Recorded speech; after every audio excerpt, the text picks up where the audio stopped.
Hi everybody, I'm Brian Jeffries along with U of A baseball coach Andy Lopez. The Wildcats are closing out the regular season this Friday, Saturday, and Sunday at Hi Corbett Field against the USC Trojans. It'll be a great weekend because it is the final weekend and there's plenty on the line. And Coach, I think by my count there's almost 300 teams in Division I baseball right now.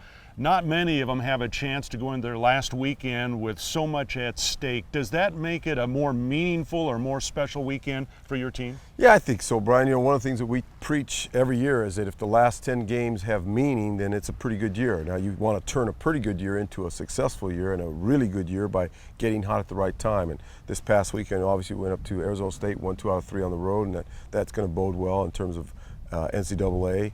And obviously we're home now. We're home now, so I'm hoping that we'll get a great crowd out here on Friday and Saturday night. Saturday especially, we have seniors being on Saturday night and on Sunday, and finish strong and get into postseason and get hot. All right, going up to Tempe, anytime you can beat your rival, of course, and take a series from them, in particular on their home field, has to be very special. Your guys knew what was on the line that weekend. What was the winning factor for the Wildcats? You know, I'm really proud of this group. I mean, I've only done it one other time, but when you win a national championship, the following year is always a challenge for the returning guys because they feel like, and it's just human nature.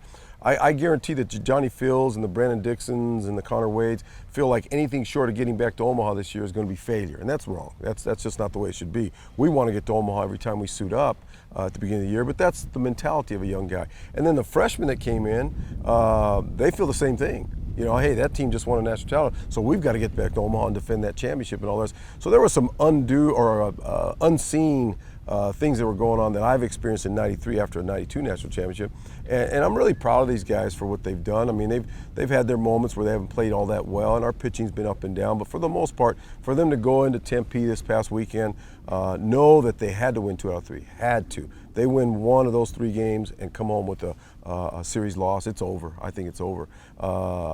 You know, they battled. They did what they had to do. We used Tyler Crawford in a closing role on Friday, and then he comes back and pitches outstanding on Sunday. A couple big hits. At one point in one of those games, I had a freshman at the plate, a freshman at first, a freshman at second, and a freshman at third. And I realized once again, boy, this is a young team at A-State in a tie game in the 8th inning.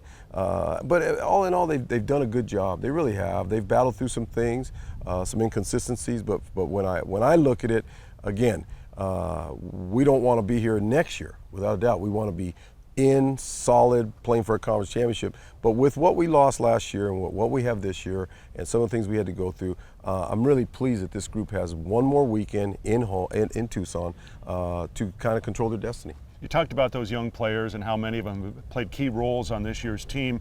And I know each team, every player grows at his own pace, but to go into that environment in Tempe, to have those young guys come away victorious, can you gauge how much that means to their development at this point? Yeah, and again, that's why I've always been, you know, again, I don't ever look at 56 games. I look at it 10-game increments, you know, first 10, second 10, third 10, fourth 10, fifth 10.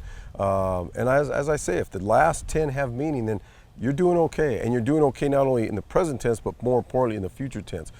Again, you want to get into postseason every year, whether it's a young team or an old team, whatever, you want to get into postseason. It gives you a chance to get hot. But for a young team like this team, it gives them postseason experience. Last weekend was like postseason experience. This weekend will be postseason experience. In other words, your back's against the wall, you got to win. You got to win, and that's good for them. That's good. It gives them experience. It helps their concentration level, and you see some young guys doing some pretty good things, which bodes well for us in the future. All right, second year at Hi Corbett Field. It's become a magical place for your team, for the fans, for the program. What does it mean for your guys to play in this environment? The U of A chant. I mean, it's a sweet thing when you hear that U of A chant going through the stadium. It's really kind of neat. I never thought I'd say that, to be honest with you. I didn't experience it as a player. I didn't play here, but it's a real special thing when you hear the U of A chant going through the stadium. And I know our guys realize it, and they like it. They like it a lot. It's been a good environment here. It really has. It's been a great situation for us. We look forward to doing some great things here in the days to come. All right, Wildcats are home. Final 3 games of the regular season. Friday night at 6, Saturday at 6, Sunday at noon against the USC Trojans. We want to see everybody out here to see the Cats close it out.